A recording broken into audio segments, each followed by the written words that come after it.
요한복음 9장 1절부터 5절까지 말씀으로 빛 가운데 사는 것, 이 제목으로 오늘 하나님 말씀을 함께 나눕니다. 여러분 유튜브 많이 보십니까? 유튜브 많이 보시죠? 스마트폰으로 가장 많이 하는 것이 무엇인가 조사해 보면 대부분 유튜브를 시청하는 겁니다.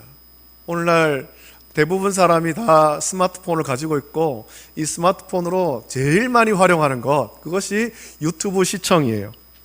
유튜브 외에도 뭐 인스타그램 같은 SNS도 하죠. 젊은 사람들은 SNS를 많이 하고, 또 우리가 많이 사용하는 것이 카카오톡 같은 메신저를 많이 활용할 겁니다. 반면에 이게 원래는 전화지 않습니까? 전화기.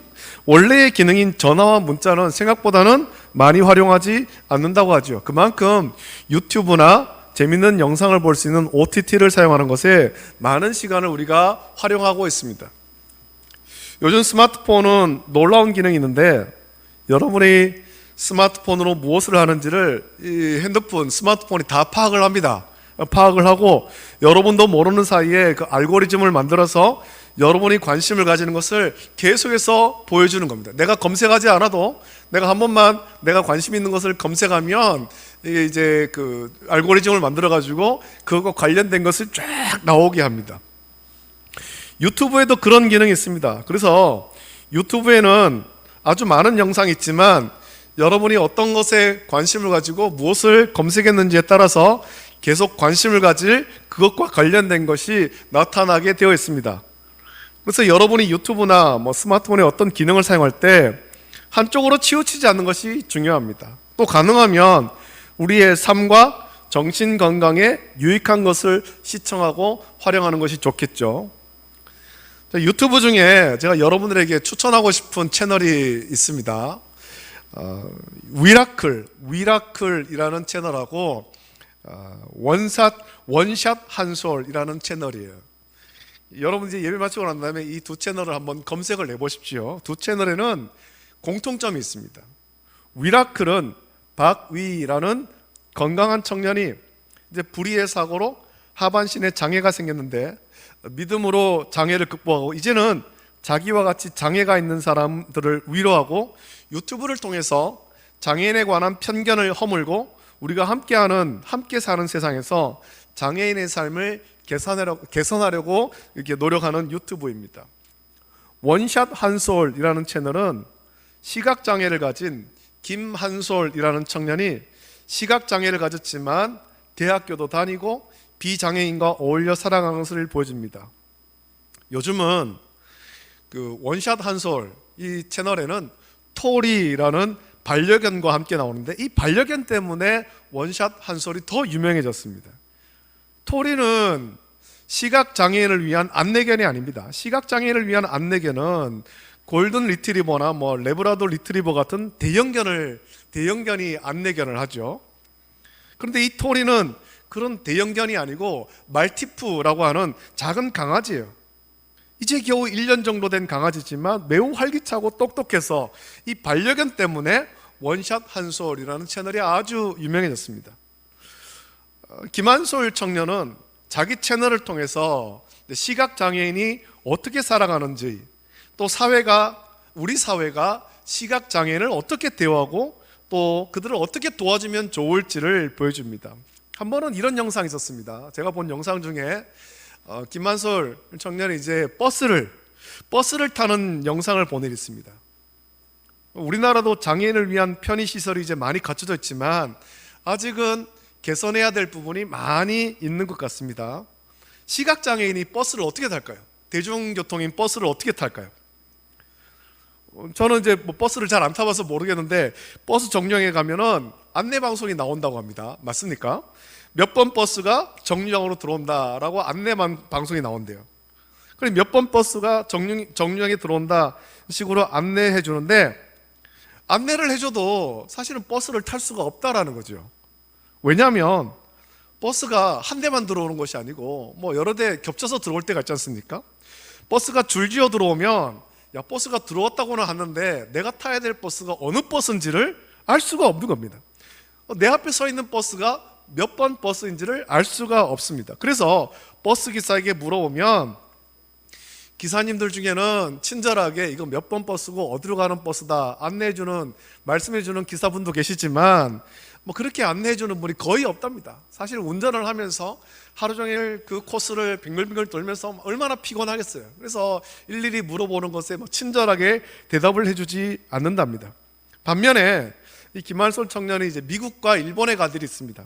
미국과 일본에서 버스를 탄 일이 있는데 버스 정류장에서 안내해 주는 것은 같습니다. 그런데 버스가 들어오자 버스에서도, 내 앞에 서 있는 그 버스에서도 몇 번 버스, 어디로 가는 버스 이렇게 안내를 해주더라는 겁니다. 안내 멘트가 나오는 거예요. 기사가 해주는 것이 아니고 버스에 그런 장치가 있어서 다 안내해 주죠. 그래서 시각장애인도 버스에서 나오는 안내 멘트를 듣고 안심하고 버스를 탈 수 있더랍니다. 제가 갑상선 항진증으로 시력에 좀 어려움을 겪은 일이 있었죠. 지금은 치료해서 이제 뭐 시력에 어려움은 없습니다만 대학병원에 가서 치료할 때 그런 생각을 한 적이 있었습니다. 처음 치료를 시작할 때 이대로 시력에 어려움이 해결되지 않아서 내가 시력을 잃는다면 어떻게 될까, 그런 생각을 그때 참 많이 했습니다. 더는 앞을 볼 수 없고, 더는 겨울에 내리는 하얀 눈도 볼 수 없고, 또 봄에 피는 예쁜 꽃도, 사랑하는 가족의 얼굴도 볼 수 없다면 마음이 참 힘들 것 같다, 그런 생각을 했습니다. 비록 안경을 쓰더라도, 또 흐릿하게 보더라도 모든 것을 볼 수 있다는 것은 이게 너무 참 감사한 일이죠. 오늘 말씀 보면 한 시각장애인에 관한 말씀이 나옵니다. 이 사람은 성경을 보니까 날 때부터 맹인이 되었다고 말씀합니다. 태어나면서부터 시력이 없어서 이 사람은 한 번도 자기 눈으로 무엇인가를 본 일이 없습니다. 물론 시각장애인은 시력이 없는 대신에, 시력을 잃은 대신에 다른 감각이 더 발달한다고 하죠.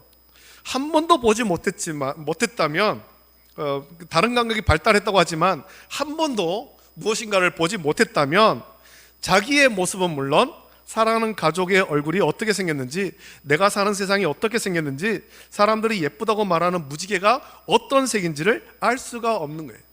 김한솔 청년도 이제 토리 때문에 유명해졌는데, 그래서 토리를 이렇게 만지는 거예요. 토리를 만지면서 내가 토리를 한 번도 본 적이 없는데 이 만져보면서 안다. 털이 이렇게 복실복실하구나, 그리고 체구는 요만하구나, 뭐 이런 것을 안다라는 거지요.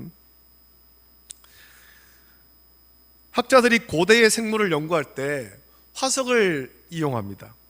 그런데 어떤 학자가 화석으로는 고대의 생물이 어떻게 생겼는지 정확하게 알 수 없다라고 말한 일이 있습니다. 왜냐하면 화석은 대부분 그 생물이 죽고 뼈가 화석으로 남은 경우인데, 그래서 화석이 된 뼈로 고대의 생물이 어떻게 생겼는지를 추정할 뿐이라는 겁니다. 이 뼈를 보니까 크기가 이 정도 되겠구나 라고 그 크기를 추정하고 그것을 가지고 외형을 좀 추정할 뿐입니다. 그래서 대부분의 공룡의 모습을 보면 화석을 기초로 해서 아주 무서운 모습으로 공룡이 있지 않습니까? 아이들이 갖고 노는 그 공룡 인형을 보면은 귀여운 공룡은 없어요.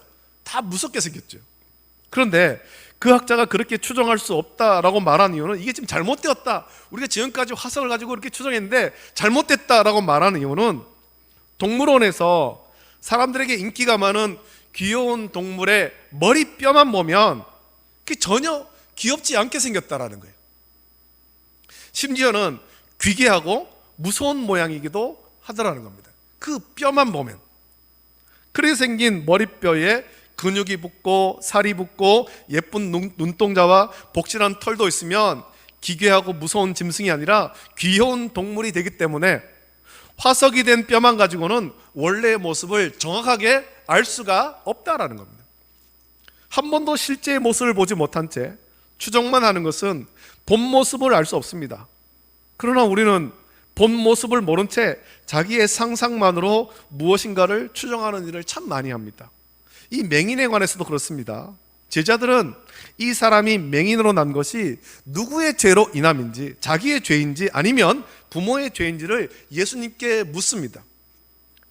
건강하게 태어났지만 사고로 혹은 질병으로 장애를 가지는 것은 어쩔 수 없지만 태어나면서부터 장애가 있는 것은 사람들은 그 죄 때문이다, 그렇게 여겼습니다. 부모가 죄를 지어서 그 죄의 결과로 자녀가 장애를 가지고 태어났다, 그런 식으로 생각을 하죠. 지금도 선천적 장애가 있는 자녀를 둔 부모는 이런 생각을 많이 합니다.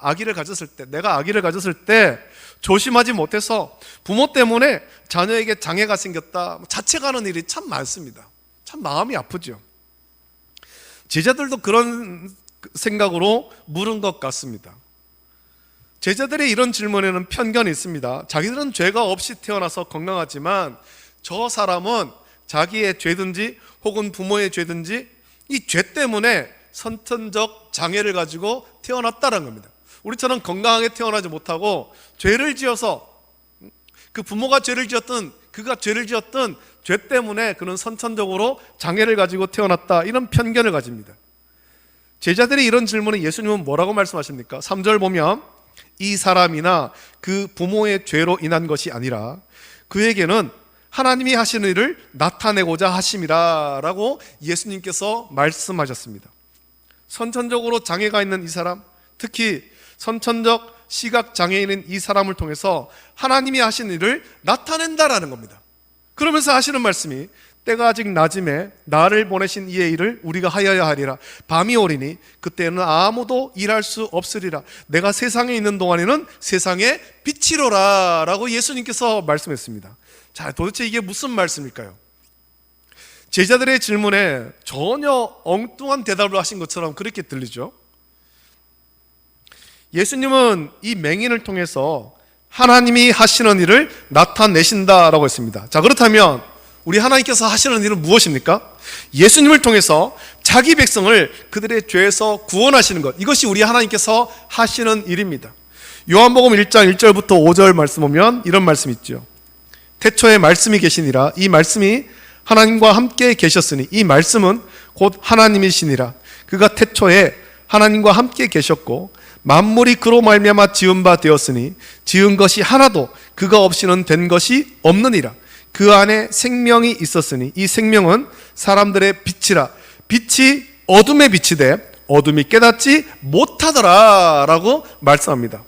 또 이어서 9절부터 14절 보면 참빛 곧 세상에 와서 각 사람에게 비추는 빛이 있었나니 그가 세상에 계셨으며 세상은 그로 말미암아 지은 바 되었으되 세상이 그를 알지 못하였고 자기 땅에 오매 자기 백성이 영접하지 아니하였으나 영접하는 자 곧 그 이름을 믿는 자들에게는 하나님의 자녀가 되는 권세를 주셨으니 이는 혈통으로나 육종으로나 사람의 뜻으로 나지 아니하고 오직 하나님께로부터 난 자들이니라.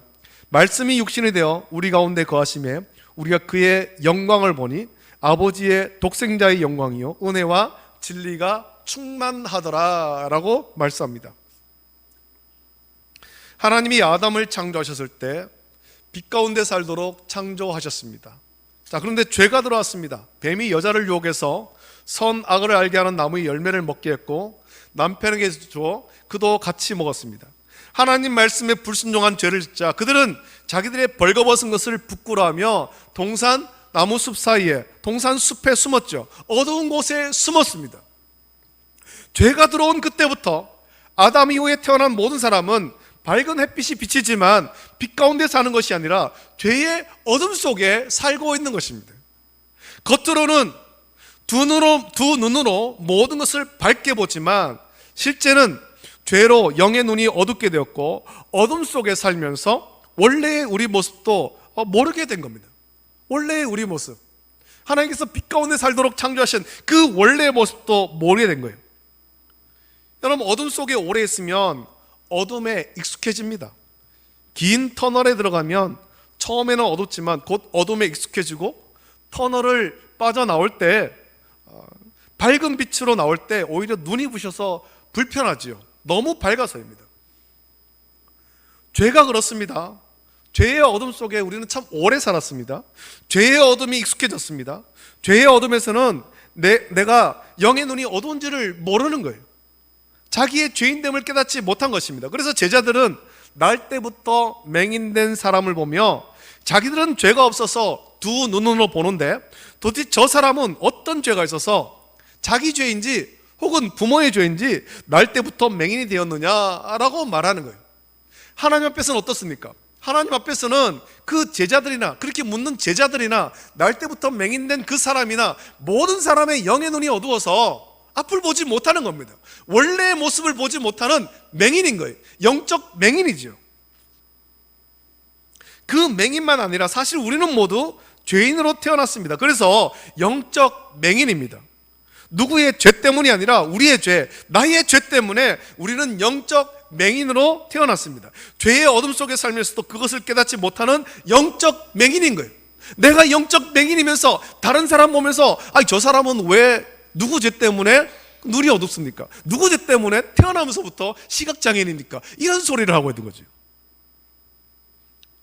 이런 우리를 살리려고 영적 눈을 뜨고 하나님의 형상과 모양을 회복하고 그래서 빛 가운데 살라고 하나님께서 독생하신 예수 그리스도를 우리 가운데 보내주신 거예요.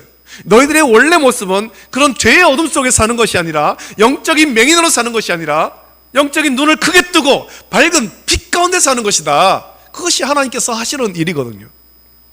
예수님은 자기 백성을 그들의 죄에서 구원하려고 하였습니다. 이것이 하나님께서 하시는 일입니다.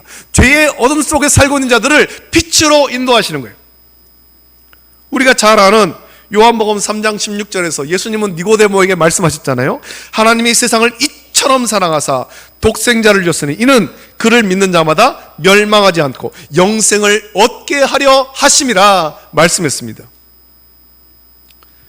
또 예수님은 때가 아직 낮음에 나를 보내신 이의 일을 우리가 하여야 하리라. 밤이 오리니 그때는 아무도 일할 수 없느니라 라고 말씀했습니다.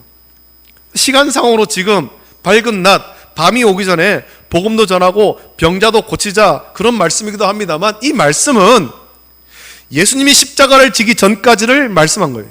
공생의 3년의 시간을 말씀한 것입니다. 그래서 예수님이 고난을 겪기 전까지 예수님을 보내신 하나님의 일, 예수님이 메시아이심을 나타내고 죄의 어둠 속에 있는 자들에게 생명의 빛을 비추는 것입니다. 복음으로 영적 맹인의 눈을 뜨게 하고 생명의 빛으로 오신 예수님을 밝게 보게 하는 것입니다. 그래서 내가 세상에 있는 동안에는 세상의 빛이로라 라고 말씀한 것입니다. 여러분, 예수님이 세상의 빛입니다. 우리는 세상의 빛으로 오신 예수님을 구주로 믿음으로 허물과 죄로 죽은 영적 맹인이었었지만 예수님을 통해 영적 눈을 뜨고 참 빛을 보며 이제야 빛 가운데 살게 되는 것입니다. 이것이 하나님의 은혜이고 예수님의 은혜입니다. 요한일서 1장 5절부터 10절 보면 이런 말씀 있죠. 우리가 그에게서 듣고 너에게서 전하는 소식은 이것이니 곧 하나님은 빛이시라. 그에게는 어둠이 조금도 없으시다는 것이니라. 만일 우리가 하나님과 사귐이 있다 하고 어둠에 행하면 거짓말을 하고 진리를 행하지 아니함이거니와 그가 빛 가운데 계신 것 같이 우리도 빛 가운데 행하면 우리가 서로 사귐이 있고 그 아들 예수의 피가 우리를 모든 죄에서 깨끗하게 하실 것이요 만일 우리가 죄가 없다고 말하면 스스로 속이고 또 진리가 우리 속에 있지 아니할 것이요 만일 우리가 우리 죄를 자백하면 그는 미쁘시고 의로우사 우리 죄를 사하시며 우리를 모든 불의에서 깨끗하게 하실 것이요 만일 우리가 범죄하지 아니하였다 하면 하나님을 거짓말하는 이로 만드는 것이니 또한 그의 말씀이 우리 속에 있지 아니하니라 라고 말씀합니다. 생명이 빛이신 예수님이 우리를 죄에서 구원하시고 이제는 우리가 빛 가운데 살도록 은혜를 주신 것입니다. 저와 여러분들을 밝은 빛으로 인도하신 거예요. 자, 그렇다면 빛 가운데 사는 것은 어떤 삶입니까? 요한일서 2장 3절부터 13절 보면 우리가 그에게서 듣고 너에게서 전하는 소식은 이것이니 곧 하나님은 빛이시라. 그에게는 어둠이 조금도 없으시다는 것이니라. 만일 우리가 하나님과 사귐이 있다 하고 어둠에 행하면 거짓말을 하고 진리를 행하지 아니함이거니와 그가 빛 가운데 계신 것 같이 우리도 빛 가운데 행하면 우리가 서로 사귐이 있고 그 아들 예수의 피가 우리를 모든 죄에서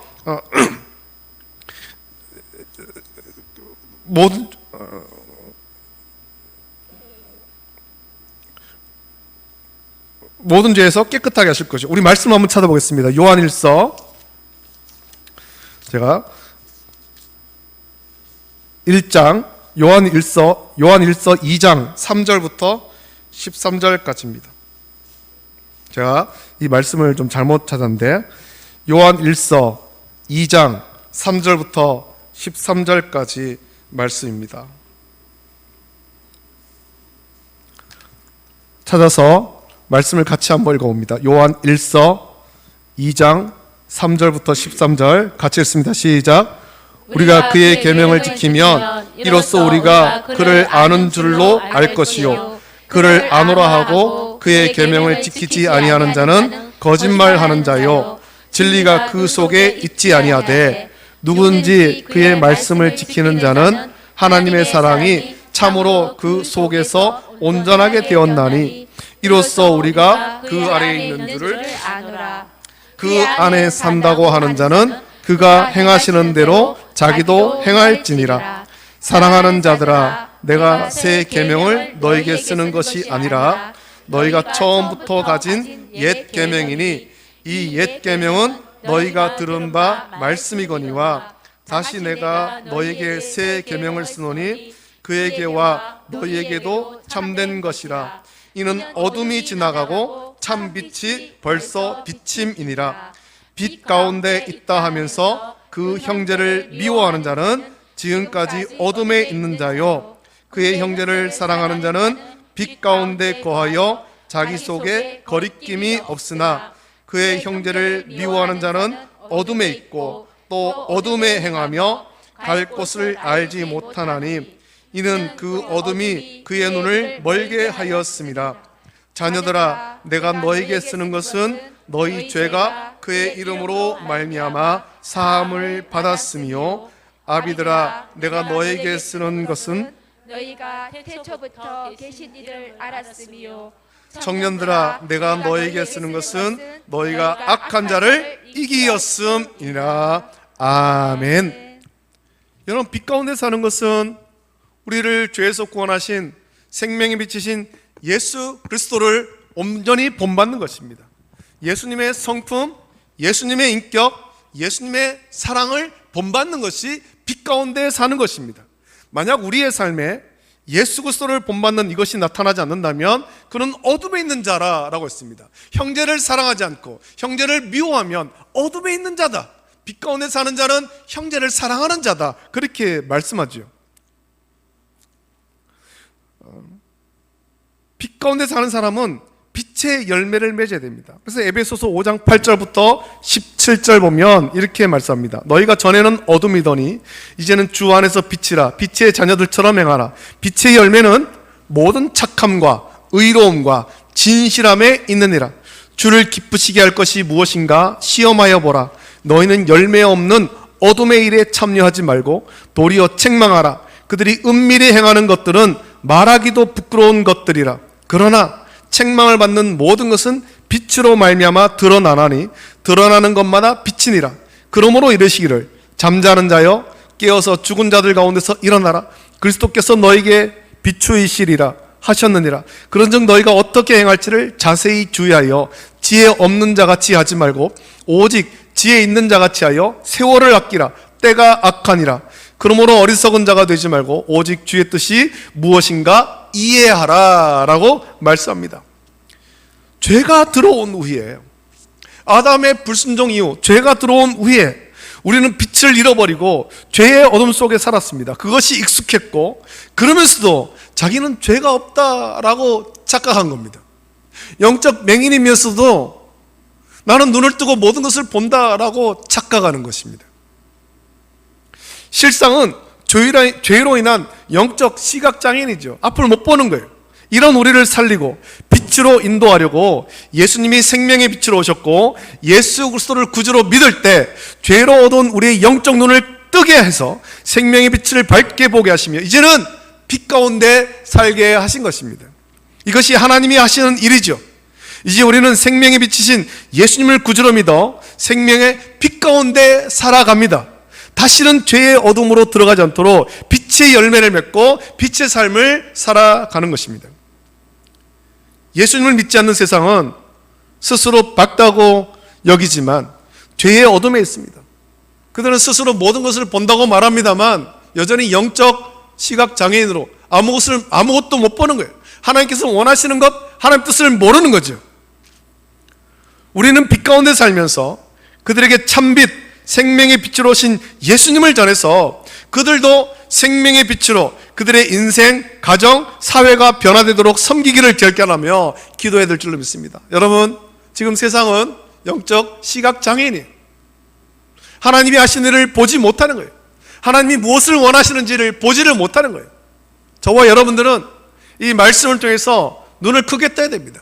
영적인 눈을 크게 떠야 됩니다. 하나님이 하시는 일을 보십시오. 그리고 하나님께 영광 돌리고 그 일 가운데 순종하기를 결단하는 우리 모든 성도 되시기를 예수님의 이름으로 축복합니다. 우리 함께 이 시간에 찬양 같이 하고 같이 이 말씀을 묵상하면서 같이 기도할 텐데, 주님, 당신은 사랑의 빛, 어둠 가운데 비추소서. 주님의 사랑, 주님의 긍휼, 이것이 이 땅 가운데 전파될 수 있도록 빛이 비춰지고 영적인 시각장애인 된 자들이 예수 그리스도를 만나서 눈을 크게 뜨고 하나님이 하신 일, 우리를 죄 가운데서 구원하신 이 일을 찬양하며 영광 돌릴 수 있도록 은혜 달라고 같이 기도하길 원합니다. 함께 찬양합니다.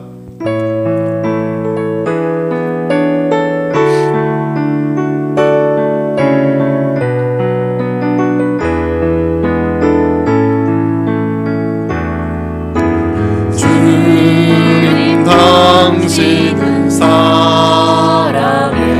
빛, 어둠 가운데 비추소서.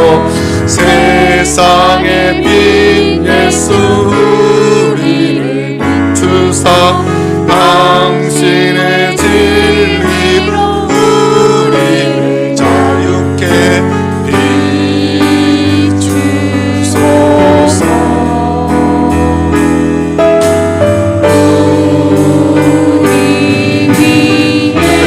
비추소서.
기도하겠습니다. 말씀을 묵상하시면서 같이 기도합니다.